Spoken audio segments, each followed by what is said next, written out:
This is a Headgum podcast. So many segments. Thank the Lord above. Thank the Lord above. But let's start again. Next we have Arnold Schwarzenegger family tree. One-star sex toy reviewee. Feed big salesman, subway letters. Gareth trains to fight a live gorilla. Yeah, don't drop the omelette. What's that smell? Car stuck in a field or Andrew Garfield. Bathtub confessions. Fight your own dad. There's so many segments. Next we have.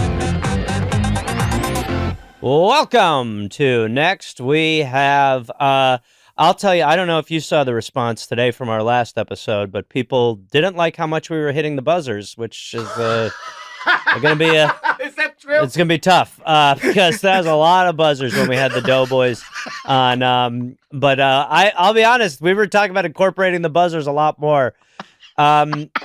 So there you go. But no, we have a great episode today. We actually just recorded a lot of today's episode today. Great people. We've been having a lot of fun. Kevin is taking off soon. Kevin, how are you feeling about the move at this point? I'm so excited. You're very excited to leave us. No, fake it a little bit? I'm just kidding. No, it's bittersweet. I've been here for 11 years. I love it, and I'm moving to Pittsburgh by the time this episode comes out, like in just a couple of days. But I still be working on the show. I'll be zooming in for every recording, and I'll fly in a couple times a year to hang out with Mr. Gareth and Mr. Burns. Well, let's just say before we start that truly Kevin is the best. He really does so much stuff behind the scenes, and really, the second he said he was moving, it's one of those things where you're like, oh, I'm really happy for you because you're making a good decision, but personally, I'm offended by your decision because it's much more helpful for you to be here. But I told every single one of my hosts that I was moving. You were the only person who led with, fuck. I'm a good friend. We have a great episode today.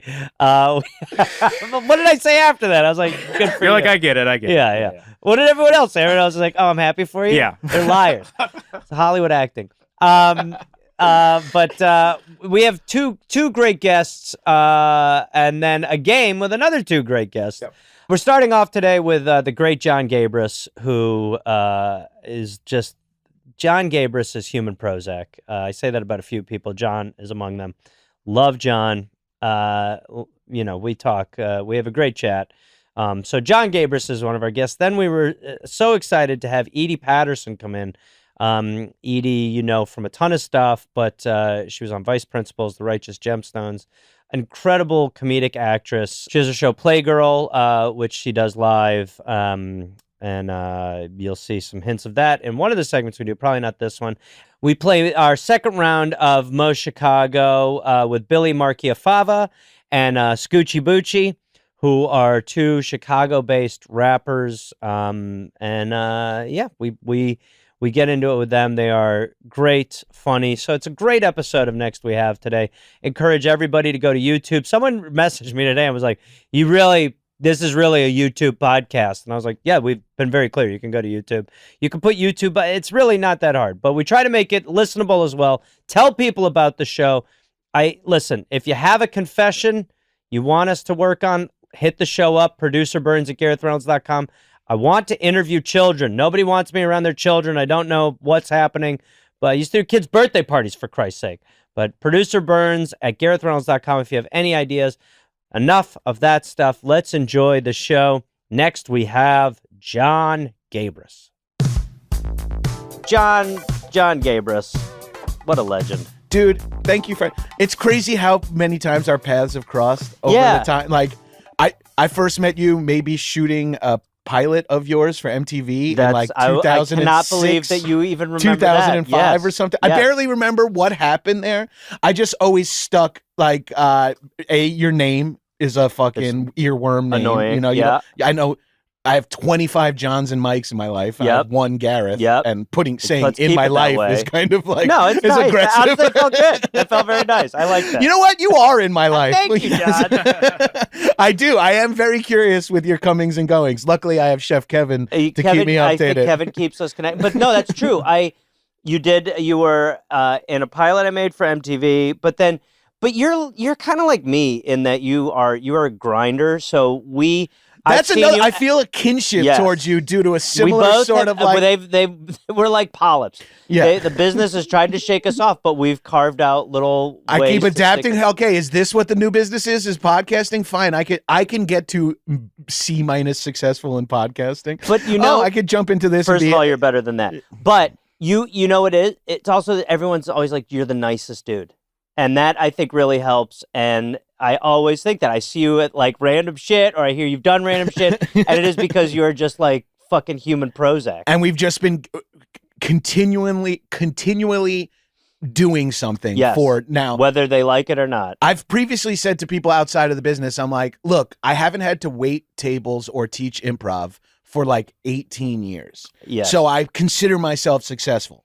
Do I own 0 things? Yes. Do I have no savings whatsoever? Yes. Do both of my little brothers own homes? Yes. Am I 44? Just you in a bar as they're closing to these questions. Yeah, and I'm like, did I steal booze from behind the bar? Sure. Yeah. Is that my cocaine on the toilet in the bathroom? Maybe. Are these cops aggressive? Yes.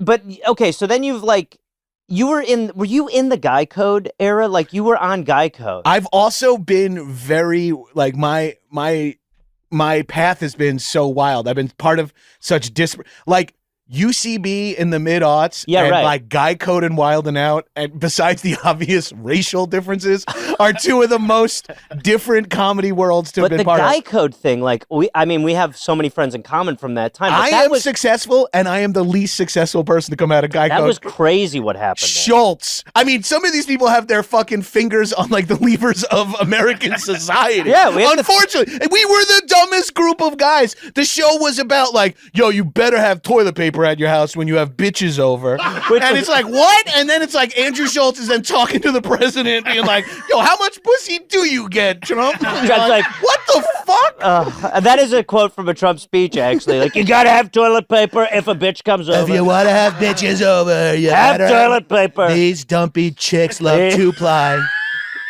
These pigs are wiping their ass. Quilted Northern for me, and they're getting the Kleenex. These bears, they have dingleberries.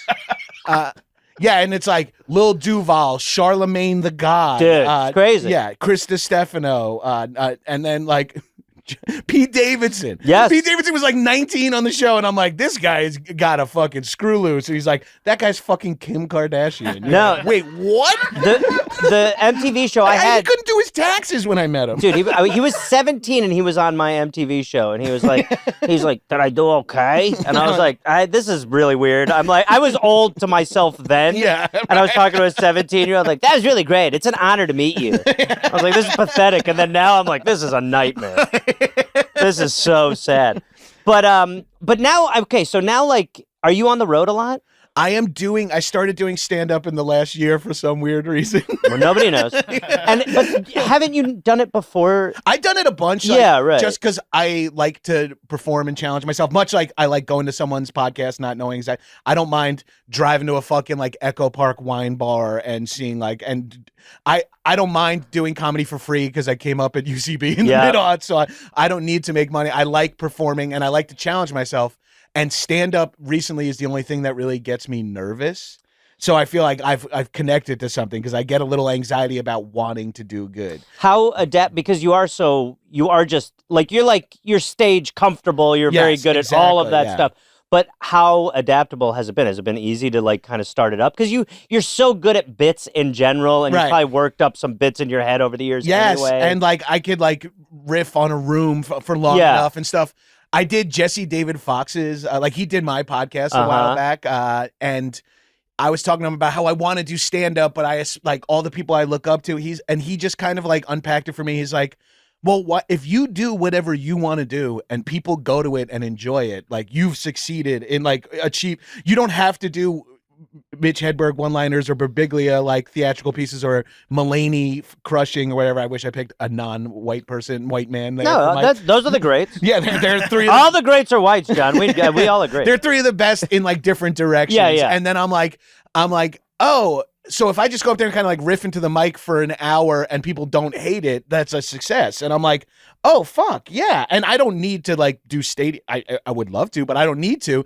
And I'm like, oh, and then I started doing it and I'm like, oh yeah, what really helps is doing stand-up and going around LA and seeing these people that people say they really like and then watching them go and you're like, okay, well, if this counts as a success, I can do this. That's what got me to do stand-up eventually, because it took forever, was watching people that were doing okay do it. And I was like, I mean, I could definitely beat this. And I think it happens, Ira Glass has that thing of like when you're a fan of something before you do it, your taste exceeds your capabilities. Mm-hmm. So you're like watching these people, you're like the people that you aspire, you're like, well, I can never be them. Yeah. But they are 1% of them.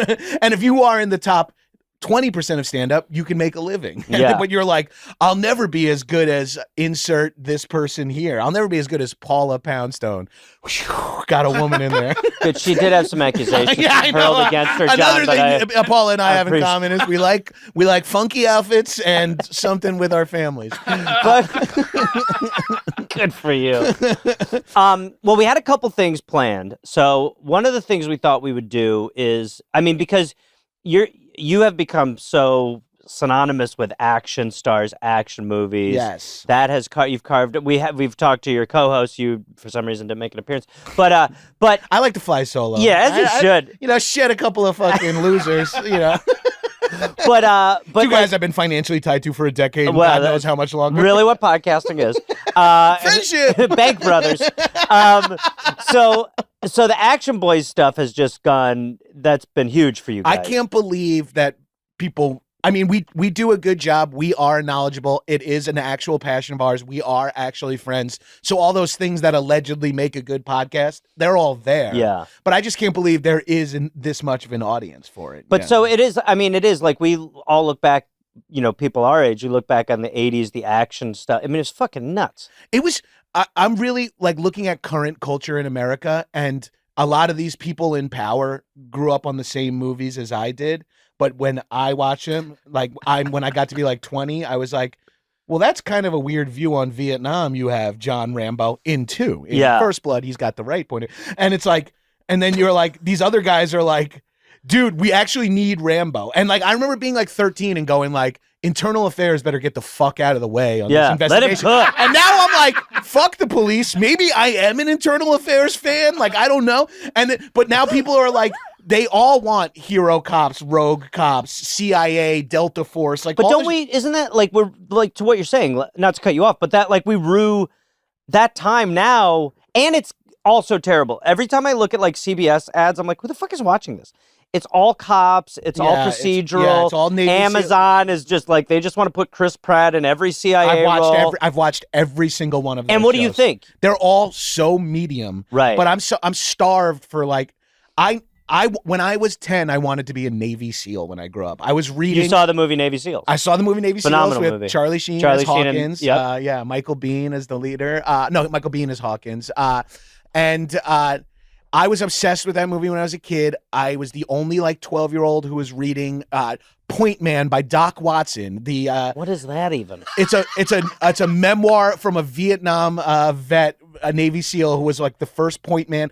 I know the history of the Navy SEALs since I was like, I wanted to be one so bad my whole life until I got to be like 15 or 16 and was like, wait a minute, I'm a pussy. I get like beat up at school. Like, I don't think I could be a Navy SEAL. I'm getting like jumped weekly.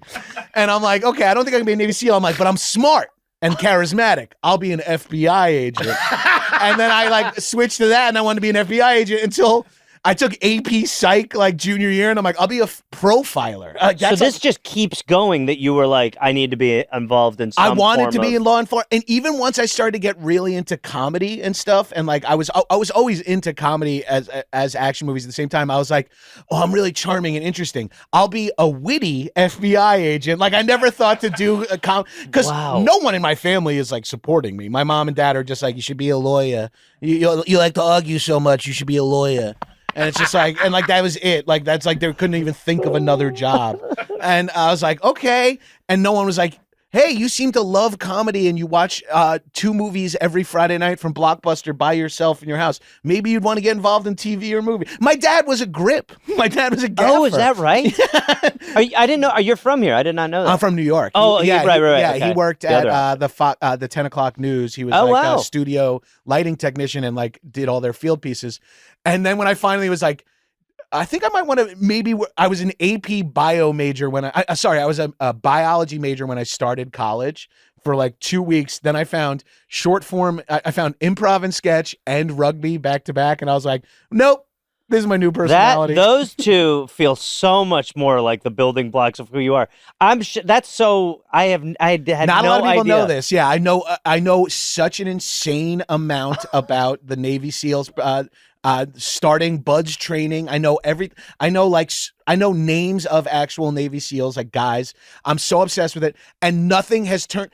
I'm also a diehard New York Giants fan. Those Navy SEALs and the New York Giants are 2 things that have seriously let me down in the last few years. I was saying in front of Kevin yesterday, like, I was obsessed with Navy SEALs growing up, and now they're all podcasters who are war criminals. And it's great. Or grifters. Yeah. And I'm like, oh no, these are the guys I wanted to be. But you've found the better. You're doing what they do now. Yes, exactly. They're coming into my world. Yeah. Oh, you want to see fucking Hell Week, bro? Ring the fucking bell. I killed my own podcast here in these studios. 2 ads during December. You're gonna get 1. Yeah. I hope you like $110 from Athletic Greens. You want to get your CPMs up, you fucking worms. You want the Blue Chew money? Admit your dick doesn't work. But that has behooved you so well with like the Action Boy stuff. Yeah, and then now you have an encyclopedic. Yes, I found 2 guys who are. Ben has been my friend since like 2004, and we knew each other before we both moved here. Then we were just talking at Birds one night about Predator, and Ryan Stanger, a guy we barely knew at the time, kind of just through UCB, he comes over, he goes, are you guys talking about the behind-the-scenes Predator documentary off YouTube? I was like, yeah, if it bleeds. He's like, if it bleeds. And then the 3 of us started talking. And then when I finally launched High and Mighty, I'm like, we should do segments about action movies on the pod. And then we were like, we should just make this its own pod. Yeah. And now that outlasted High and Mighty. Yeah. But because of like, you guys have such a well, okay, so let's put it to the test. Okay. I'm going to compete with you in exactly how is this going to work exactly, Burns? We were thinking that I could just read you the questions, but I think it's funnier if you just beat the shit out of me. Yeah, and I also think it's funny if you absolutely smoke me too. Will not happen. Yeah. All right. Will not happen. I mean, I like you watch those movies, but I don't remember anything. Yeah, it's also so funny to hear you talk about all this action stuff, drinking the smallest coffee. Yeah, it's a normal size coffee. My hands are this John big. is 800 feet. So would anybody like an espresso? My ears. All right, Burns. So what will this be exactly? All right. I really tried to put together a quiz that would be pretty tough for you. Okay, well. We'll start off easy, but it'll get increasingly difficult. There's going to be 4 rounds. Jesus. He jumps in with rules, huh? Yeah. It is really funny where my podcast homework is watch a movie. Burns like, okay, hold on, it's 4 rounds. Lightning round is obviously, the middle round is backwards. Well, I'll talk to him sometimes and he'll be like, I'm trying to figure out. And I'm like, it doesn't need to be that. He's like, I'm just in the weeds a lot with the 3rd round. I'm like, it could be 4 questions will work. He's addicted to making it great. Okay, so go ahead. So, yes, we've got 4 rounds. I don't know. Maybe we won't get to them all. Okay. See how this goes. Okay. But the points will increase each round, like round 1 point, so on and so forth. And they're just no multiple choices, no lifelines. We're just going to go for it. You think you can beat up Burns? I'm not sure. Yeah. But I think, like, going back to that story of I joined improv and rugby in the same week. My whole life, I've been like the toughest guy on an improv team or the funniest guy on a rugby team. Yes, I've never been like considered super. Like, I mean, comedy people think I'm funny, and rugby players think I'm tough, but I'm middle of the ground there. But that's a great role. Oh, it's the toughest improv guy. Making or the yourself a king of a tiny kingdom. I'm the only guy who could do 225 for reps in like at this sketch show. And then on the rugby team, I'm the only guy who could fucking read a Power Broker. So my confidence in like beating up podcasters in Los Angeles are high. It should be high. Austin, Texas, I get a little nervous. No. That's, all those guys different. are fucking TRT. That's different. Yeah, they're TRT. I mean, but the funny's leaving slowly. Yeah. It's a little too HGH. Yeah, it turns out that, fucking kettlebell swings don't really give you empathy or comedy skills. Yeah, no, I definitely, I forget who it is. When we have to fight them for water or whatever in the next 20 years, not gonna be great. It's not going to be good for us. Not gonna be good. No. But I will be making fun of them so hard as they take, drain me of I blood. will get fucking Better stomped bits. out by Brian Callen. Yes. But I will be absolutely roasting his ass.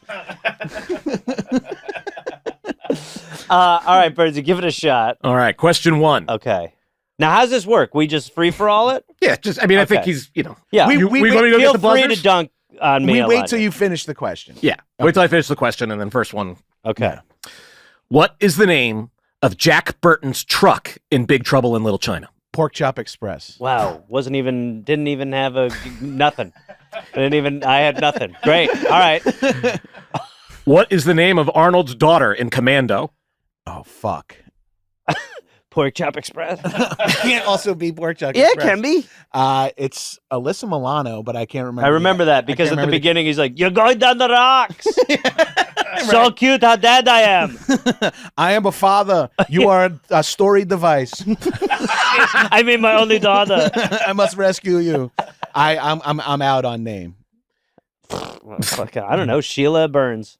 Jenny Matrix. Oh yeah, Jenny Matrix. John Matrix and Jenny Matrix. Oh, his name is John Matrix. Yeah. Sure. Of course. We're gonna go have Let coffee off at some the steam, Bennett. We're going to go have dinner at the Matrixes later. Because that's a normal name that just was around in the 30s. We got to escape the Matrix. Okay. What is the name of the martial arts tournament in Bloodsport? Kumite. Jesus Christ. Kumite. I remember it. Kumite. There's the guy who the monkey guy in... Dude, how did that Bloodsport happen? is one of the most integral movies to my development as a kid. How so? Because once I saw that there were like different styles... If there's another category that would surprise you that I'm hyper informed on, it's different styles of martial arts. And it's because Where does that come from? I did Taekwondo as a kid, Okay. and I have that spectrum comedy brain where it's like I got into martial arts. Dad, I need Black Belt magazine subscription. You know what I Right. mean? Like I was reading Soldier of Fortune and Black Belt when I was like a teen, and got to a black belt in Taekwondo, but when you're like 14, You did? What's a real black belt? Just That's like amazing. 6 years. You of would study. kick the shit out of him. Oh, And yeah. I've been taking. I've been like a year off, but I've been taking martial arts out here. Jeet Kune Do, the martial art invented by one Bruce Lee. Whoa. Yeah, I'm learning from a What student. belt are you in that? There's no belts because I like that one. Yeah. It's also in a park. If you think rolling up to a comedy party or a podcast studio, you look around and go, "We're a few freaks here."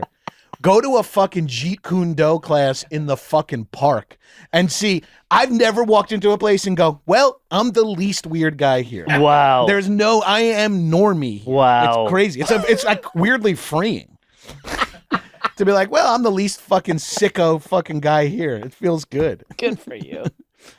All right, keep going, Birdsey. All right, this will be the last one in this round. There's a bonus here, though.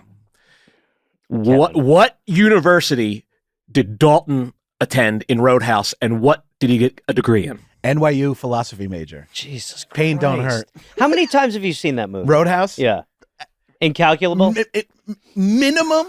I've seen it at least 5 times in the last 10 years. Wow. So I've seen it probably over because maybe younger viewers or listeners of the podcast wouldn't understand like a time when you couldn't choose what you wanted to watch. Yes. You kind of just had to be like, "Oh, sick. Roadhouse is halfway through on TNT with commercials. This is better than homework, dealing with my parents, Yes. doing anything. So I will watch this." It really says Yeah. a lot about where we were at, where you could be like, all right, I'll finish Roadhouse. It's halfway through. But when you could rent Roadhouse and you would see the tits. It was. Yeah. So why did awesome. every movie have to have tits in it? That was a prerequisite for every action movie, I'll correct? tell you what, it's because it's fucking fun. It's great. It was awesome. Yeah.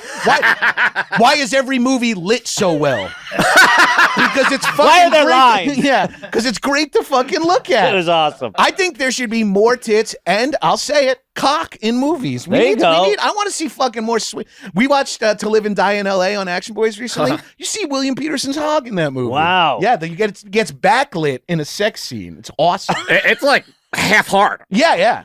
I hope. Because if he's soft like that, I got to get back to the fucking drawing board over here. I need to talk to my surgeon. Very give me the Peterson. I'm getting a vasectomy. I want to do the same. Let's join me. When are you going? I'm going on May 1st.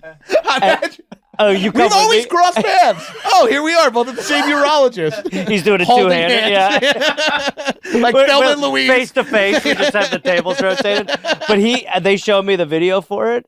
And man, I was like watching it, like it was crazy. It was like a terribly made video and everything. And then all of a sudden, you're just looking at this one dude's balls, the protagonist of the vasectomy video. All of a sudden, you're just like, oh, Jesus Christ. I mean, I guess I should have assumed they'd come out. Yeah, of course they'd be there. But all of a sudden, I was like, this balls. That guy seems normal. That was surprise balls are hard. Yeah. So am I. All right, go ahead, Burns. He's killing it. Round 2, killing it. I expected he would, but this is going to get a little harder now. Okay, I'm a little nervous. What brand of cigarette does Hans Gruber smoke in Die Hard? Ooh. Fuck. Camel. I'm going to go with Marlboro. Always Reds, probably. Yeah. Yep. Yeah. Marlboro. God, those cigarettes look so good in that movie, too. Oh, my. Do you ever smoke? I smoke weed every single day, but I've never smoked. I was one of those kids who were like, drinking and driving, smoking cigarettes, and wearing a seatbelt just felt like you couldn't do them. You know what I mean? Wear a seatbelt? No, sorry. You had to wear a seatbelt. Yeah, right. Like those three things, I guess, the year I was born, they were just like every PSA was about. I could never You were imagine. FBI. Yeah. You were destined for FBI. Well, another origin story here. I'm pretty known as a fucking pothead by all my friends and maybe even by viewers. Yes. I didn't smoke weed until I was 25. What? Because I heard when I was a kid at a career fair that FBI agents take a lie detector test, and if you've done drugs more than 10 times, you can't be an FBI agent. And I had smoked weed at like 5 times by like 9th grade. You're like, I got and 5 left. And I was like, I quit. And then I quit. And I was like, I quit weed at like 14. And I'd smoked it like once in a pool with a girl I had a crush on. Look, I'm looking to be FBI. Sorry, babe. I'm going to join the feds. I hear we get to kill Martin Luther King Jr. And then 10 years later, she sees you posting improv flyers. I guess he picked it back and up I'm like, again. Come to my 420 mega sesh. I'm now in my mid 40s and have a fucking pot necklace. I'm a fucking loser now. Tiny cup. Okay. What shaving product does Dutch use in Predator? A straight razor. Oh no, sorry. He uses no shaving cream. He uses a plastic disposable Bic. Yeah. With no shaving cream? No shaving. No shaving cream. Dry shaves his face. It's fucking awesome. I'd love. I'm going to give you 1 point instead of 2 because it's a chick. Oh, right. Thank you.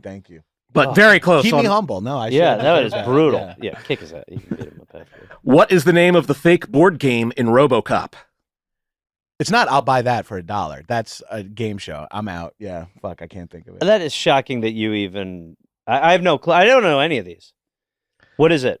Nukem. Fuck. Because nuke is the drug in 2. It's remarkable. What does Rambo order at the diner in First Blood? That's great. That is crazy. Fuck. That's crazy. I'll take 2 different answers for this. Oh shit. Either his line of dialogue or what they give him. They give him the wrong order? Not exactly. Oh fuck. Give him the right order. I'm not gonna be able to get this, but I'll just say coffee black.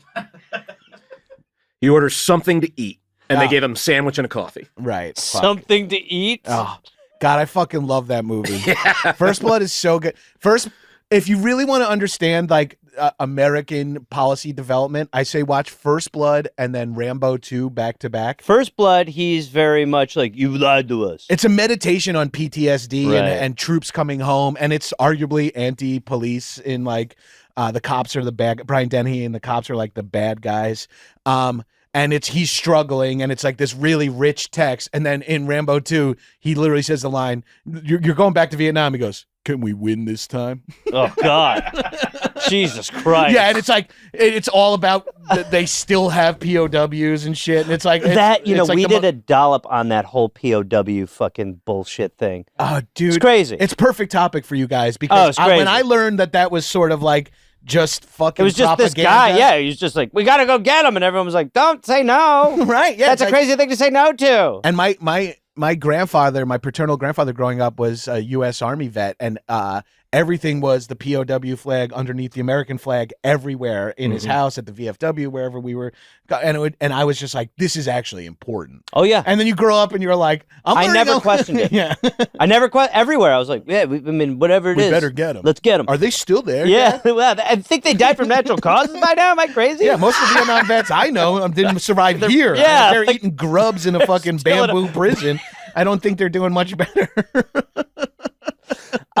Where can people find you to go do stand-up? How often are you on the road? I'm on the road every now and then, but you could just follow me at Gabrus I'll always post it on Instagram and shit like that. I'm all over Instagram. Yeah, I've read about you. At Gabrus on Twitter too, but no one's using that. I'm just It's for white supremacy. White supremacy. All right, it's for Jon me to keep Gabrus. tabs on all my high school buddies. All right, thank you, John.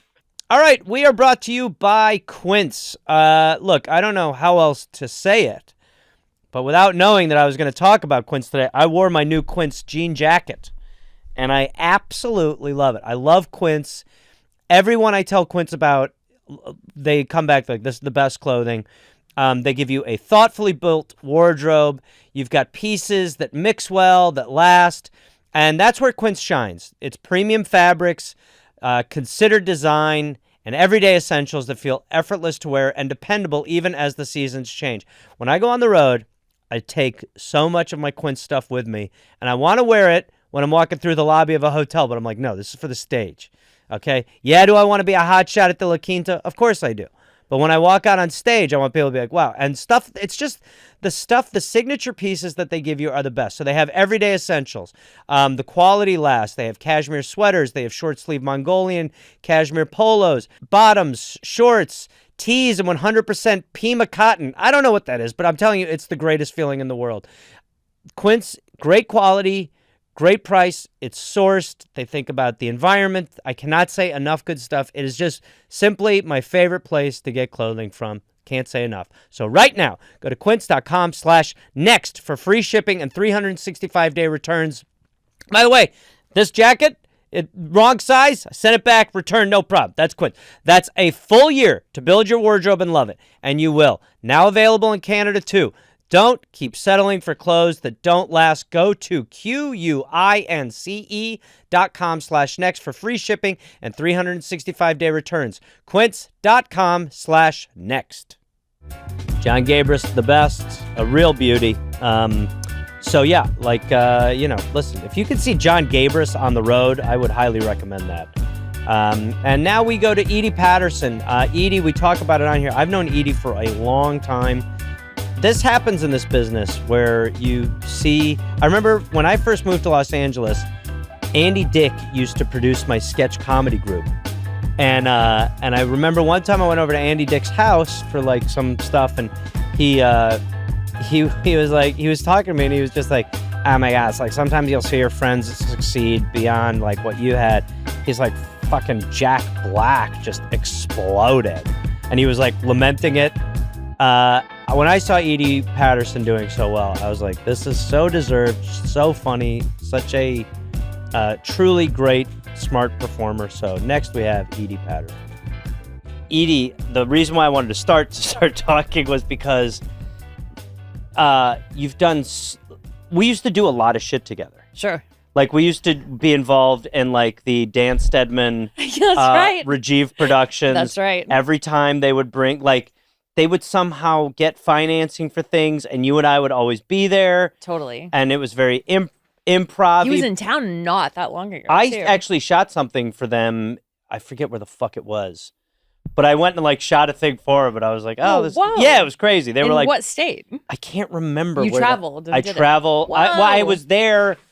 It might have been Illinois. Okay. And I was like, I went there, I shot something very quickly for something they were doing, but they were still grinding away.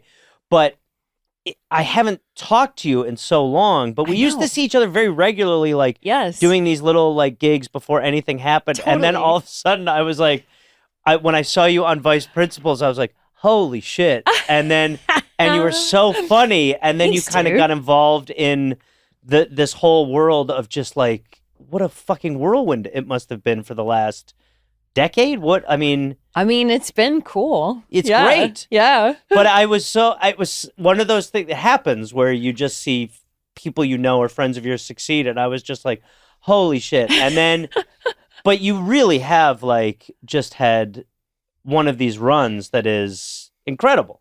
Thanks, Do you dude. feel like that? Um, Are you able to be reflective at all? I don't know if I look at it and go like, wow, my run is incredible, but I do feel happy and incredibly grateful. Yeah. And like I'm having a good time, and I feel really grateful that I'm getting to do cool things. When that you makes started, sense. and you started directing when you started like actually directing some of these things, what was that like? Oh, I haven't directed any. Oh, I thought you had directed. I wrote for all 4 seasons of Oh, okay. Gemstones, but, How does that even come about? Do you? I think because, when I auditioned for Vice Principals, that was the first time I had really. That was just a cold audition. Yeah. That's crazy. Yeah. Sherry Thomas had me come in. I didn't even know Danny and Jody were going to be there. And then I walked in, I was like, oh, okay. I had met Jody, I don't know, I feel like a year or 2 before that, because he had done this Toyota commercial that I wasn't even like the main person in the commercial. It was just like this couple or this family. I think he did a bunch of commercials revolving around this family. And remember, like, Brian Husky was the dad of the couple. Oh, sure. And it was like for Vans. They were kind of like improv-y sort of commercials. Totally. Yep. And in one of them, they go to like a yard sale, and I just like said something funny at the yard sale, but I was like not the main person in the commercial, so no part of me thought, oh, Jody, this will be me. a big pivotal moment in my life. Well, I just even thought like, oh, there's no way this dude even knows, who I am, So I had met him, but I had never met Danny, and then I think we just had such a good time. Doing Vice Principals. Well, we had such a good time at the audition, but then how did you, if I'm just real, like, sure. How do you feel like you get that part? Like, why does the audition go so exceptionally well? Obviously, I think you're it very just good. Like, that role on Vice Principals is it's kind of like a great improv game in the sense that you just have to twist the knife and kind of be like creepy and confident But is that what the audition was like, and you were just crushing it? Did you feel like you were crushing it? I knew that I had gone in there and done me. Yeah. And I knew, like, if this vibe is what they're looking for, then it's me. Right. I just feel like it was meant to be me. Right. Because I improvised a ton at that audition. I think initially they even saw the role differently.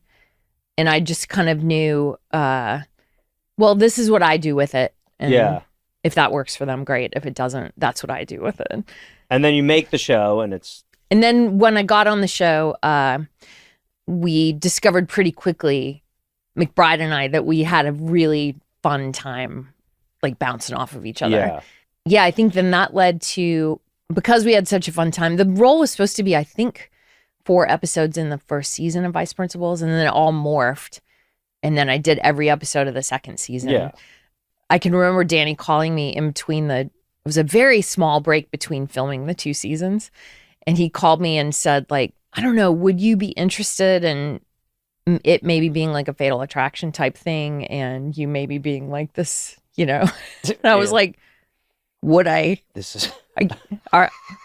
Wait, are you honest to God asking me, like, would you be up for that? I'm like, this is a insane question. Of course, what dude. a dream.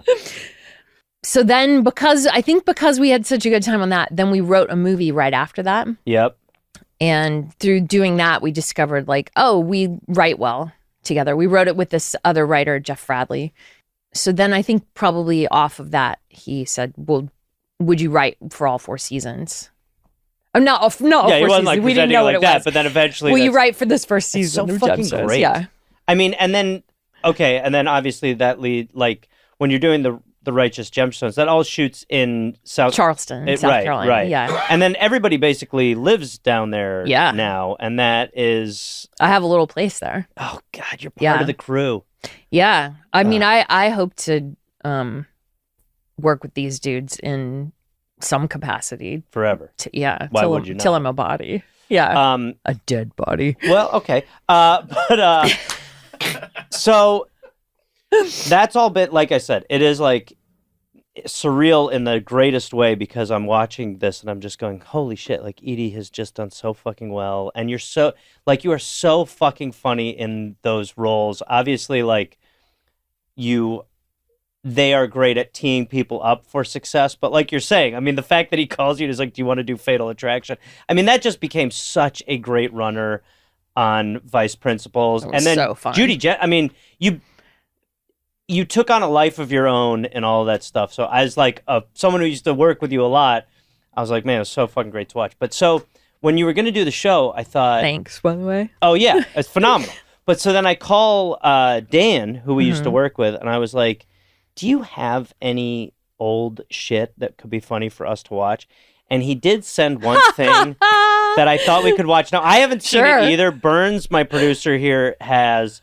but I thought we could watch this. He was like, Great. he said he thinks about this a lot, but we shot a ton of stuff. And this was the like Tomorrow Show or something like that. Yeah. Oh yeah. It was like we had China on. Yes, we had yes. That's fucking right. Totally. We had China. It was on. like us. And you know who else we had? Was not Debbie Gibson.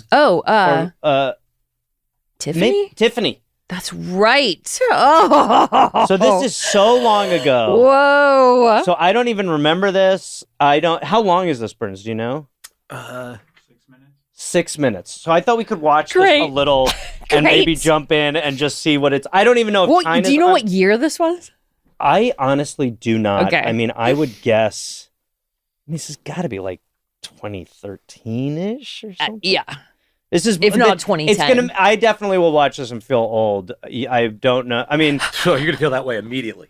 I am. Yeah, I'm bet sure I I will too. But here, will you throw on your headphones? Yes. And let's feel free to break this down like game film. Okay, great. Oh, that's right. I forgot Ravi was in it. Yeah, Robbie was in it. Catherine Reitman was in it. It's kind of a murderer's row, honestly. Mm-hmm. They would get people.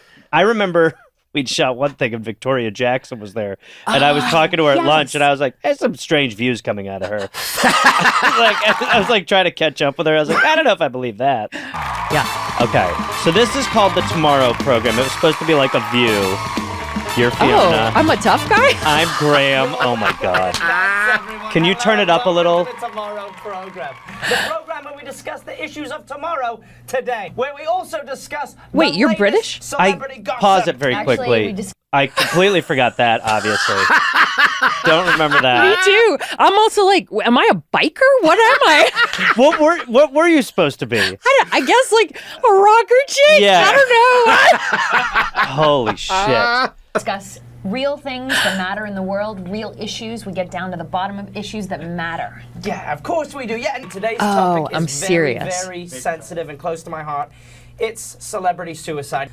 War could be solved if we could just get all the leaders of these countries together and we could just have them hug each other. Because when I hug other men... That's maybe a start. It's maybe a start. It's not about solving war. It's about war being the solution. Every time society has made progress, it has in fact come as a result of war. Today's topic is Scientology. Now, Scientology is the new... Oh my God. Hold on, stop it. You know what's already funny? I'm like, we're already like so scandalous. way down the road of canceled. I agree. I think they must have been going for edgy, but even hearing the... I'm like, celebrity suicide? My God. Your energy is like, oh my stars right now. Oh my stars. I'm a star. We can cut out any of this that you don't want out there, by the way. Also, so far, I don't know how far we are in, but I'm not like, far. Oh, Kat Reitman was on to something with like not talking a lot. And I see you, Kat. She's like, just doing like some hand motions, like, great, I agree, but not saying anything. I think this must just be a highlight reel or something. Got you. Yes, because he might have sent this as a highlight reel because she must have talked. Yes, she did. Oh, maybe he's sending this A-lister in as Hollywood us. is Yeah. into Scientology. Okay, wait, pause it very quickly because this is also, first of all, I mean, are you 14? I hate myself all the time, but right now extremely. The other thing is, I had a broken pinky finger for probably 8 years. I just refused to. I don't know if I didn't have health insurance or what was going on. It's still here. If you look at the difference, it never got healed. Yep. But I have would three guy friends with a similar thing, either this or slightly bent here. Yes, and I would just shoot things with this. I would just and like it was normal. Like I had this like medieval. Like CVS cast that I just would put, like nobody could tell me to take it off. It's so distracting. All right, let's keep going. We'll fight through this. Is exploitation. Do you know how? Jesus Christ! No, because that sounds like a boring story. But if you wore more makeup, maybe you wouldn't have to work so hard. You know? Use the hair. Okay. I support our troops unconditionally because if we didn't have the military, how would poor people go to college? What? Oh, celebrity face of colonoscopy. Star Jones. At some point, he says there's a thing that's very funny in here that we do together, but so far it is fucking crazy. Oh my God. I like how the face of gastric bypass. Here's what I'm wondering. Why is there not a celebrity face to abortion? That is such a great question. I unfortunately have to keep us on topic. How did Pamela Anderson get hepatitis C? Thoughts? Who knows? this is the one he was talking about. Sex? Well, I know that when you have a cold, like I was saying before, you want to load up on hepatitis C. Take a lot of it because it makes you feel better, and it's in a lot of things to make you feel good. Am I right or wrong? You're right. Right. No. Don't say he's right. Well, you need to take it because you want to get over your cold. You have to take hepatitis C. And you take hepatitis C? Yeah. Hold on. Okay. So I see I'm the like no humor.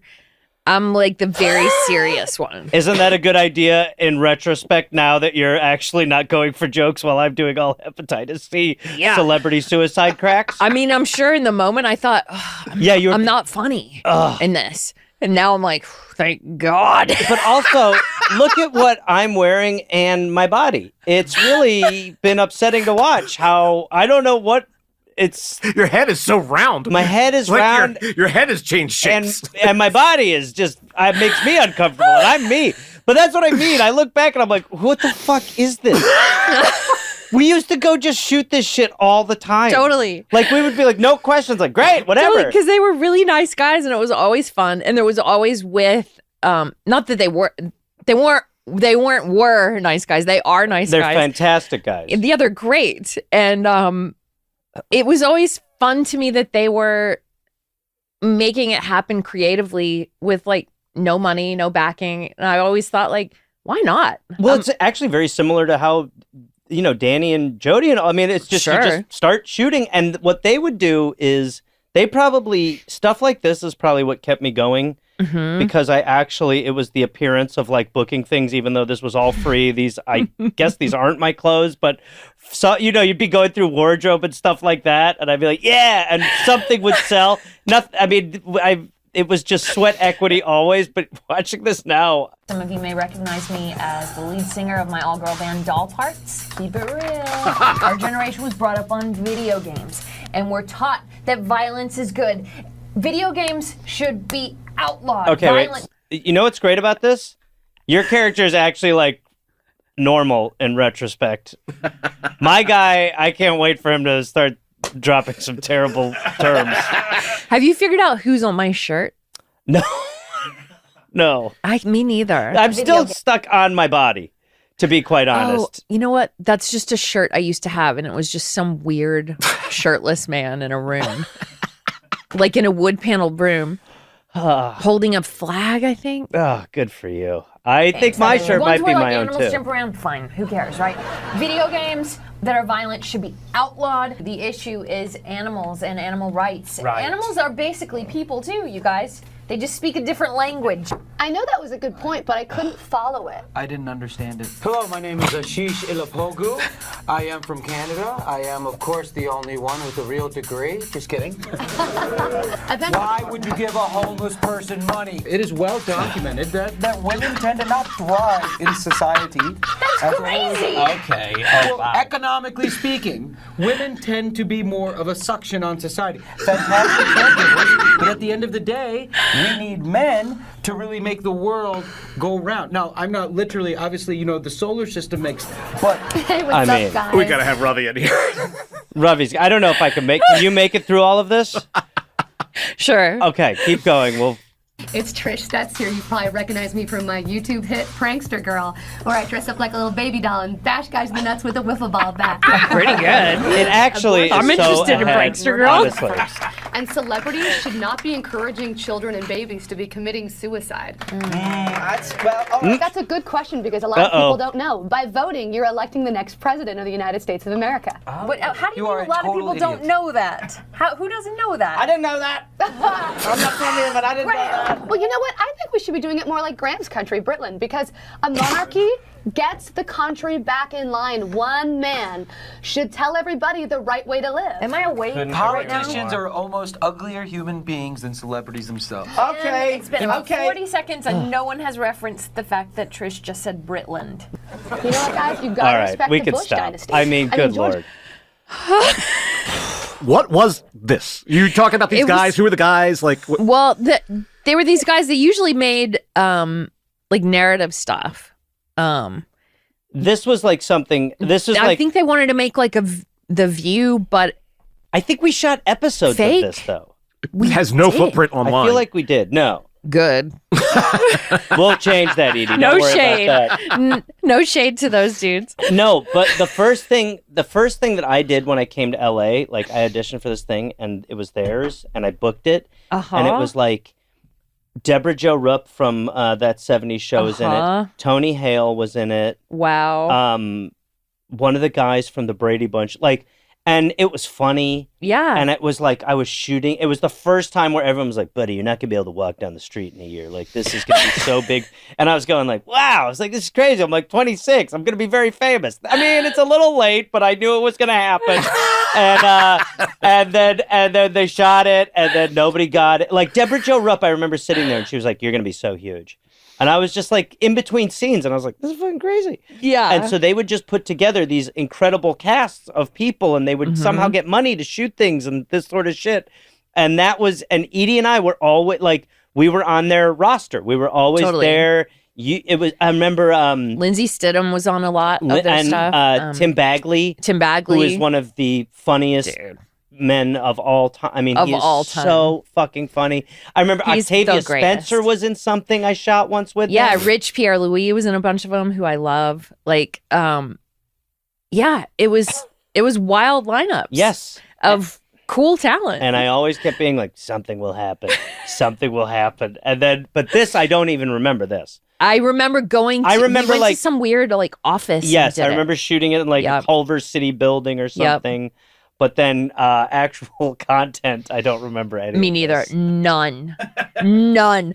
When you shot and saw me, I was like, oh, right. Was I the serious one? Which is actually great in retrospect because you're actually the one who's like, sensitivity is important. And back then it was hilarious. And now you're like, oh my God, more of that. But I can't get over my physical body. I'll be honest with you. It is shocking to me to see that. But also, if this had gone, if they were if there was some place that went, we want to buy this and we want it to be, what's it called when it's every day? That's called something different. Oh, yeah. Almost a periodical, but a syndicated show. Yeah. We want to make this a syndicated show. It's going to be on every day. It's a daytime talk show. Let's do it. You probably wouldn't have done it because you'd be playing a fake person and people would think you're real. Honestly, Edie, I was dressing up like Spider-Man. I would have absolutely done it. Gotcha. I would have absolutely. But you're right. In retrospect, I'd have been like, no, I'm actually like a regular straight American man, please. But it's just so fucking weird how hungry. Do you think that a lot about how hungry you were to do shit? Do you like how strong of a connection do you have back to those? I totally know my feelings then. Here's the thing. As we're watching this, it makes me want to go back and find my emails about it because I do feel like something about this gave me trepidation, and I would love. What about it? I feel like I thought, are we going to be perceived as people who think these things? Yeah, right. I'll find my receipts and send them to you. Oh my God. Because I can remember being in a back and forth with Dan about this. That's so fucking funny. So yeah, isn't that weird? I'll find them. It is weird, but it's also, I mean, that's like, I would literally, like you said, like I would just be like, yeah, I'll be there. That'll be great. I did always want whatever it was to be some version of either really fun or cool. Yeah. And I remember the content of this one made me nervous, but because you and Ravi and Kat were doing it, and because I liked Dan and Rajiv, I was like, yeah, let's just go see what it feels like. Yeah. So it was maybe a different feeling than the one you're talking about, but I know the feeling you're talking about. Oh, yeah. Well, Edi Patterson, you are the best. Congrats on everything. Thanks, dude. And let us know what you want to cut out of that last segment. I'll cut it out for you. Kevin will have a hell of a dog. So now we have Billy Marchiafava and Scoochie Boochie back on. They're playing the second round robin of Most Chicago. If you've not heard the first part of this, I would recommend going and listening. And what episode was that, Kevin? Kevin's 2016 haircut reveal. So Kevin's 2016 haircut reveal is the episode. By the way, if you haven't seen that, people were shocked by that. People were astounded at Kevin's hair. It's a lot of yikes in the comments. It's crazy. You can't say enough about how bad this turned out. But go listen to part 1. So go to that episode. Go now, because if you don't go, I'm going to now tell you who won. Michael Jordan. So, if you hopefully went and listened, you came back. If you didn't, you fucked up. But this is the second part of it, Most Chicago Places. At the end of this, Michael Jordan will face the winner of Most Chicago Places. So enjoy part 2 with Billy Marchiafava and Scoochie Boochie. Next, we have part 2 of the round robin. Now, do we want to take the people division to its conclusion, or do we want to switch over to the things? Well, let's keep going to the things. Yeah, I agree. All right. So then we've got the 3 seed versus the 14 seed. The Sears Tower versus the L. Wow. I appreciate you calling it the Sears Tower, not the Willis Tower. That was made abundantly clear to me that I should do that. I used to get heckled about so my main job last 4 years, I'm an architecture tour guide on the Chicago River. What a world your life, Scoochie, is fucking. Both of you guys have amazing ways in, but Scoochie, okay. Bro, the weirdest part was the overlap, like when Scoochie started blowing up, but I was still doing that job. You're trying to rap as the tour guide. No, I would be trying to do my job and not get fired, and then people would be like, "I'm sorry, are you Scoochie Boochie?" I'm like, I am Scoochie Boochie. Now, right over here in 1920, this was incredible. I actually once the rap took off enough to the point where I was like, I don't think I'm going to need to return to the tour guide job in the spring. I was like, I'm gonna burn the bridge. Fuck it. So I had my friend come film me do my last tour, and I said some stuff I'm not supposed to say, including. So there's a real story of the Sears Tower where in 1999, a Frenchman named Alain Robert climbed the Sears Tower. No equipment, just freehand climbed it. And a lot of times people ask me how he got back down. He got arrested and they took the elevators. That's a normal thing I say. And then on my last tour I added, and the elevator went down super fast due to the weight of his huge balls. Which was really cathartic to say. You know, you say the same speech over 1,000 times. Right. Eventually you want to just, and also I thought I burned the bridge. None of the customers either didn't speak English or thought it was funny, and then none of my coworkers snitched, and I never heard anything from my boss. So Excuse me, how big were balls? Balls how big, please? Can you demonstrate with hand motions?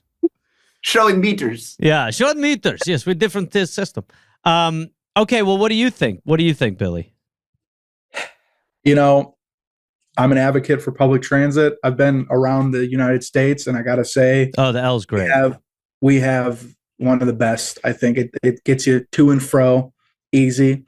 You know, I would say go early, because at night might get a little scary, depending. But, you know, stay safe. You know, watch your back and you'll get there. For $2, they'll take you anywhere. That should be the sign when you walk in. Like, don't go late, watch your back, and you get there. All right. Keep your head on a swivel. Have fun. Yeah. And so this is a hard one though. I do know that the L tends to do this funny thing where it derails and like it injures a bunch of people. Yeah, I've yet to experience that. That's fine. You want that. Yeah. So I think just because, man. You have a pen? Yeah, hold on. Yeah, I'm taking notes. Billy, this is really an awesome update. I'm not going to lie. As far as the show goes, the fact that a pen is now involved is big. I'm just writing. I'm just doodling. I love that. That's awesome. I'm gonna go with the L on this one. Honestly. Let's go with the L. L gets the W. 80% safe. Yeah. 50% of the time. Yeah, mostly safe. Yeah, mostly gonna get there. That's great. Yeah. All right, Bernsey. All right, next matchup is the deep dish matchup. Oof. Lou Malnati's versus Giordano's. Do you know these both, Scoochie? I do, Okay. and maybe far and away the most common question I would get as an architecture tour guide is where should we go get deep dish? And I would send them to a place called Labriola because there's only one location of it, so I felt cooler, like I felt local or whatever. Any deep dish, they're all comparable. They're all what I call day enders. You're not gonna go play pickleball after. No. I'd say the two you picked are the two most mid ones. I'd say both of them are just like, okay, sure, that's deep dish. And also, I'm like, I'm not from here, so like I'm just a hater, really. Like I love a big pile of cheese as much as the next man, but I'm not gonna shit on the city's most famous cuisine. Sometimes I'd see people eating it on the boat, and I'm like, it's it's noon, and I'm like, oh god, sorry guys.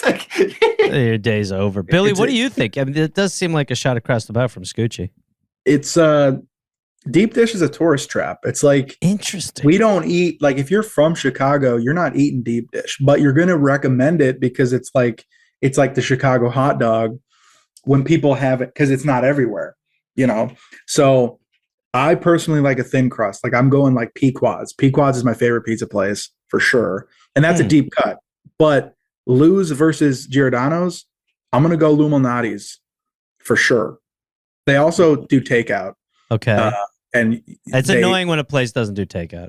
Yeah, like you They're can like, go to no. You could also get Lou's. This is a fun fact. You can get Lou's delivered across states. Like so, if you live like where you're in LA, right? Yeah, you can send it like the Unabomber. Yeah, they'll send you the box of like right. Yeah, really hard piece of Lou Malnati's pizza, but if you put it in the oven for 2 hours, you'll be able to eat something. Well, if you got a dad coming to town, boat tour and deep dish, that's what you do with a dad that came to town. So you guys are slogan machines. Okay, great. So Illuminati's advances, even though nobody really gives a shit.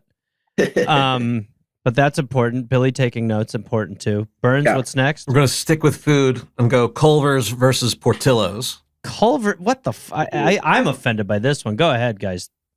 I mean, it's Portillo's for sure. My producer and my good buddy, he worked at Culver's, and he would frequently say that if you worked at Culver's, you would never eat Culver's. That's I'm from Wisconsin, and I don't know if there's I've seen more senior citizens employed at a place. I would walk into Culver's in Wisconsin and be like, hey, have you heard of teenagers? They're supposed to be, what is going on?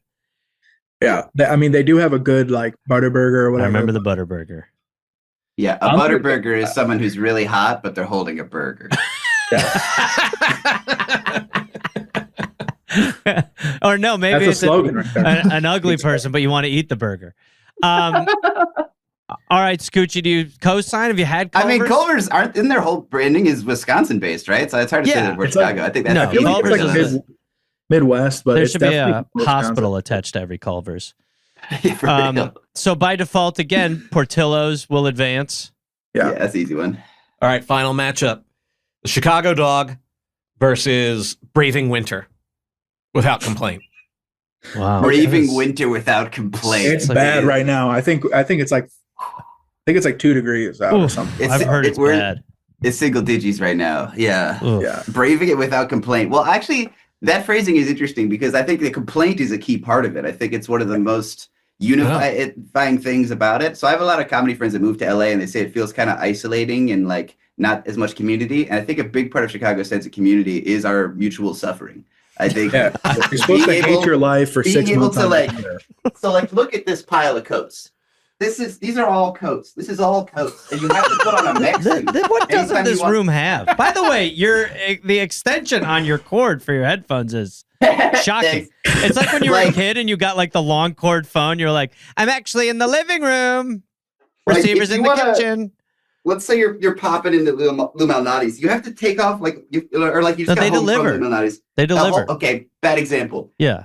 You have to remove a mech suit or stomp stuff off your feet, and then you get to look at a stranger and be like, it's fucked up out there, and you feel connected. Yeah. All right. Well, we'll just say winter then. Okay. We can take off the complaining. All right. Yeah. No, I like it. That's what I like. I'm not complaining about complaining. I think that's actually what makes it so Chicago. Winter, 100%. It's miserable. Absolutely miserable here. I do not miss it at all. All right. The winters. Well, now we've made it to the Elite Eight, the Great Eight. This is big. Let's go. Which gives us a really exciting matchup right off the bat. Wow. Michael Jordan, versus Kanye West. Wow, finally. And I do want to point out right at the jump that there was for a long time Michael Jordan did have a Hitler stash. I was about to say that. They don't have nothing in common.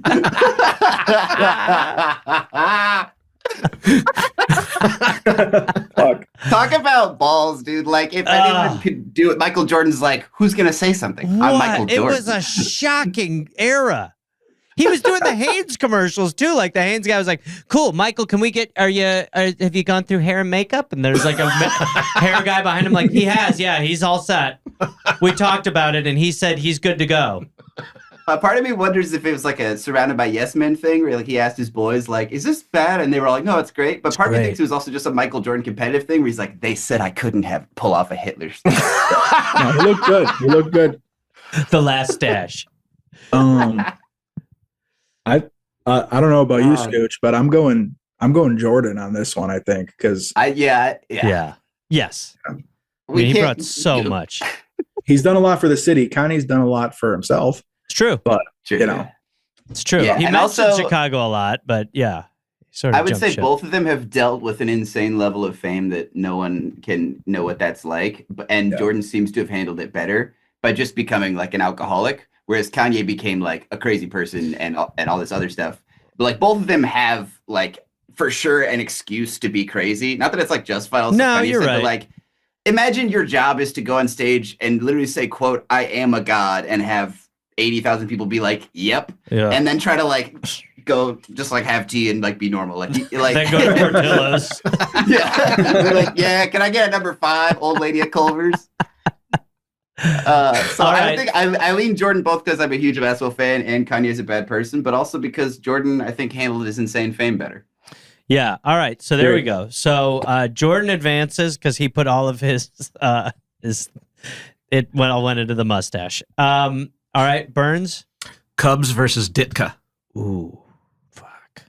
The Cubs have produced characters, maybe no one character that's on Ditka's level, but enough that by their powers combined, I think could overwhelm him. What do you think, Billy? Ditka was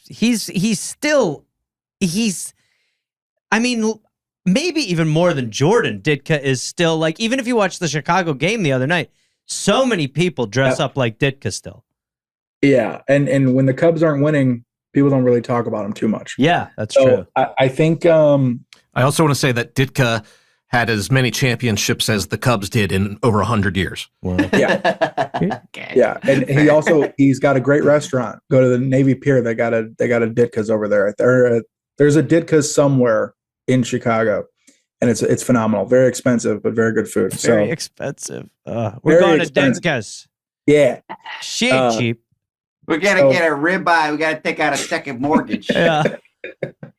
So for that, I think I'm going Ditka for sure. I gotta push back for the Cubbies as a 4th-generation Cubs fan. Shout out to my great-grandpa, Tinas. You're allowed to laugh. Tinas? Yeah. I will laugh. It rhymes with penis. Have you ever heard that? Okay. He came from the Netherlands, I think, as a 6-year-old, and it was spelled Theunis, and people would be like, "Oh, Theunis," and he'd be like, "No, he didn't insist." By the way, if your name is Tinas and people pronounce it like that, you're like, "Yep, exactly, Theunis. Thank you." Yeah, he refused the out. He stood on business and said, "No, it's Tinas." Rhymes Looked me in with the eye penis. and called me Tinas. Well, I don't know what to do, Burns. We've got to split.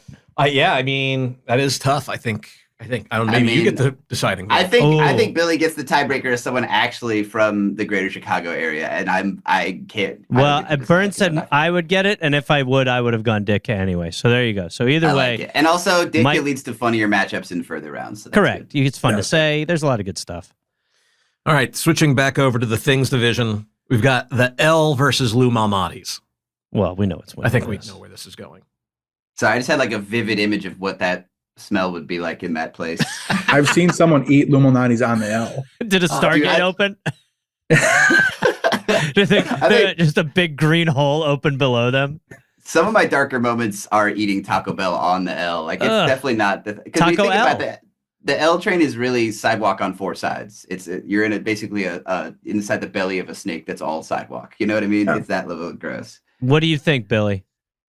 It's got to be the L. You know. Oh man, you didn't like Illuminati's a minute ago. No, I voted for Illuminati. I know, but only because you both thought they were kind of like meh.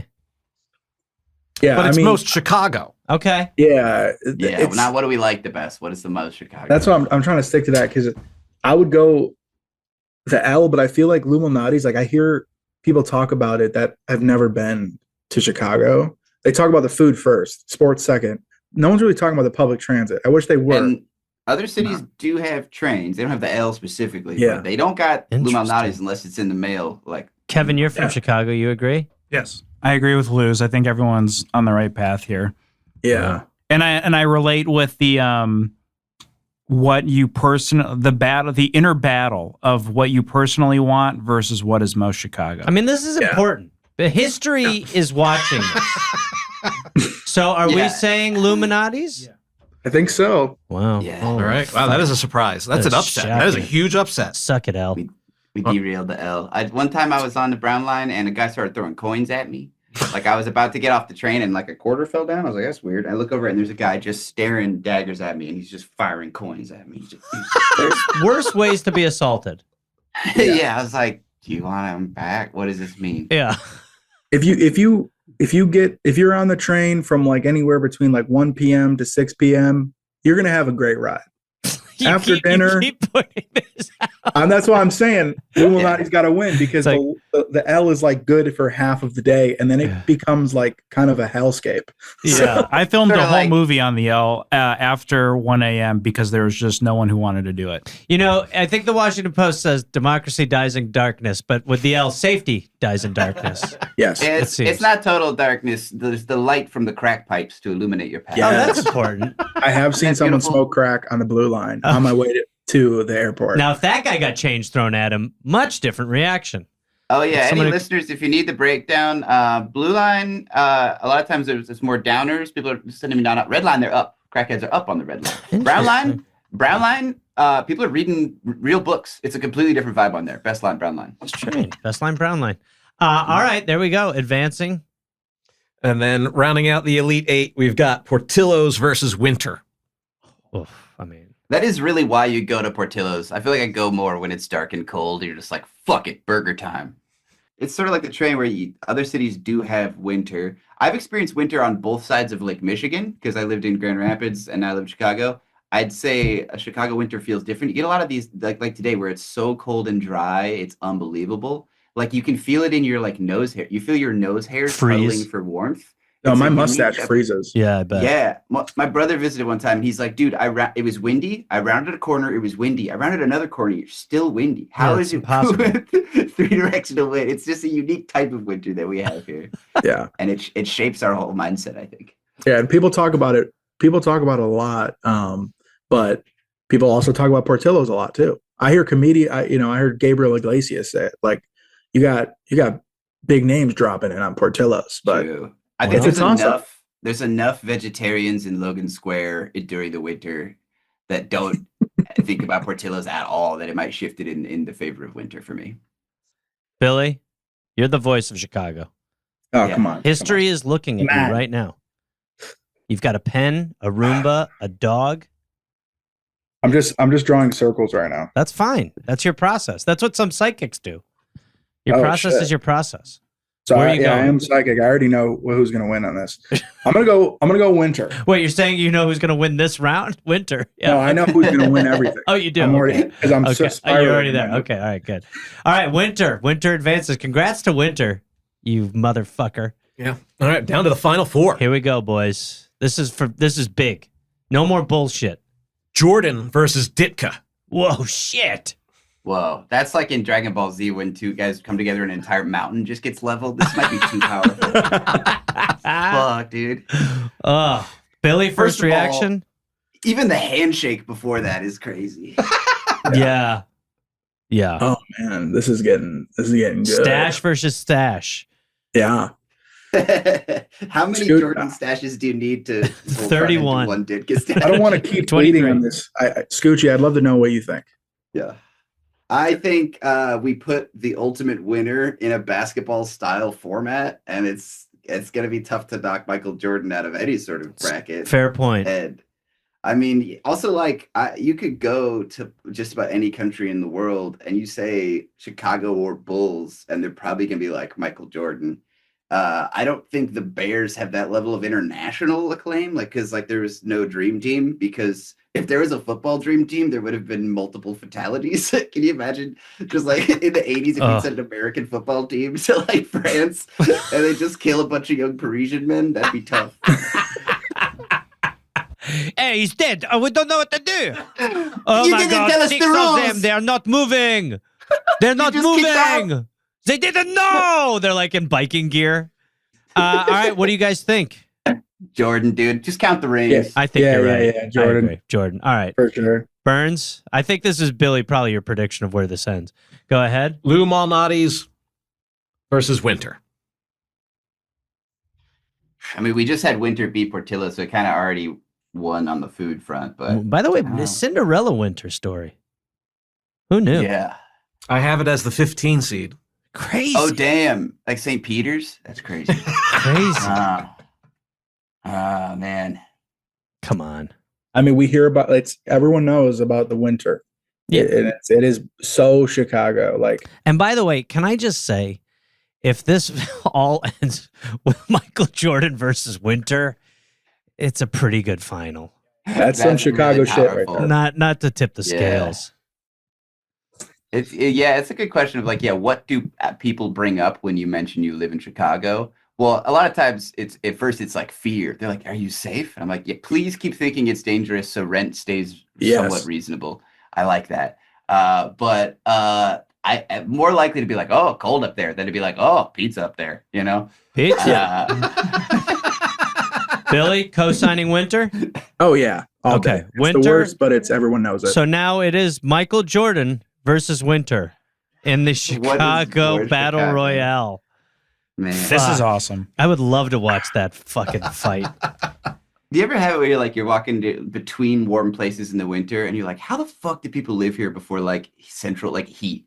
Just frontier times, they were just They constantly didn't. burning. They died. something? They were like, my baby's dead again. They were like, gotta make another. Well, the natives would just leave. They'd be like, yeah, we live here when it's okay, and then we get the fuck out of here. Yeah. And then we were like, we built cabins. You're like, no, I'm staying. All my stuff's here. My Polish sausage. I got my ball and my pot and my wife and my book. Yeah. But I'd also like to think frontier times, maybe they had some sort of psychic or something sit around the fire and he's like, one day a 6'6" mofo from North Carolina will change this 6'6" white man? forever. Really? Not a chance. Not Get at out all. You leave. Hear me out. 6 rings. One franchise. Billy, was A your winner. prediction early that this ends with Michael Jordan? Yeah, that's what my notepad was telling me from the beginning. Your psychic notepad. Yeah. Michael I Jordan almost was didn't so put Jordan good. on this because of that fact. I mean, I bet He could was so good that people still go to Bulls games, even though they've been mediocre, with the exception of Derrick Rose and a couple other blips the whole time since. And that's if people kept going to the park where they do Pitchfork, even though the music festival's not there anymore. Yes. They just go there and they're like, one time LCD Sound System was here, and there's just birds and squirrels. Oh man, there's nothing more Chicago than winter. You know, we're in the midst of it right now. But also, if we did this podcast in June, we'd be like, that doesn't even. I'm even thinking about. Yeah, we're catching in the moment. But we're Billy, in the fucking shit right now. What do you think, Billy? This is big now. Warming his hands. Let me check my notes. Yeah. Just for those of you who are listening, he licked his finger, which means there's some page stuff going on. Too. Yeah. I'm just gonna say winter. Okay. Wow. I'm gonna do it. And Scoochie? I could totally live with that. Yeah, I think Kevin? There was winter before Jordan. Kevin is silent. Yeah, I mean, when I'm in Chicago, I talk mostly about the winter comes up more than Jordan. Wow, you bastards. Yeah, we definitely like Jordan more, not even close. But yeah, what is but more most Chicago. defining? Yeah. Oh, well, there we have it. So Burns, why don't you tell everyone what they won? You blew it. We didn't have any prizes. All right, Billy, Scoochie, thank you so much for joining us. Cake shake. Yeah, you get some cake shake. Thanks for having us. Bear down, go Cubs. Yeah, this was an important conversation. And once again, we'll promote all your shit and encourage everyone to, if they're not a fan already, become one. How do you guys feel? You so like a much. cigarette? I feel great. Kanye said nothing wrong. That's something to take away. I want people to... That's that. Scoochie Boochie. Kanye didn't do nothing wrong. I just wanted to put my mouth on the way out. Yeah. Hey, I believe you also defended Jordan's mustache. All right. Thank you, guys. Yeah, thanks for having us. So many segments.